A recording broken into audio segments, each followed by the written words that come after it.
মাছের হ্যাচারিতে কাজ করতে করতে জীবনটা তেনা তেনা হয়ে গেল। ওইদিকে সে আবার গরু কনে জানে কিনা।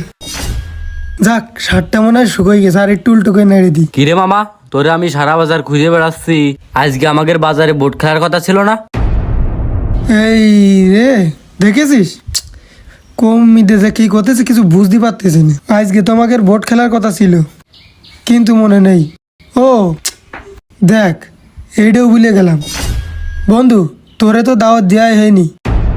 কালকে না আমার বোনের বিয়ে, বুঝতে পারছিস? তোর দাওয়াত থাকলো সকাল সকাল চলে যাবি কিন্তু। আরে ভাই, তোর বোনের বিয়ে তুই আগের তো কবি নে। আচ্ছা মামা যা, কালকে আমি যাবা না, সমস্যা নেই। শোন, তাহলে কিন্তু কালকে সকাল সকাল চলে যাবি, কোনো রকম লেট করবি না, বুঝতে পারছিস? মামা তাহলে কালকে সকাল সকাল যাবা না, আমি সমস্যা নেই। আচ্ছা ঠিক আছে, তাহলে যাবি কিন্তু। আচ্ছা মামা, তাহলে তুই গোসল মোসল দিয়ে আয়, আমি বাজার যাচ্ছি।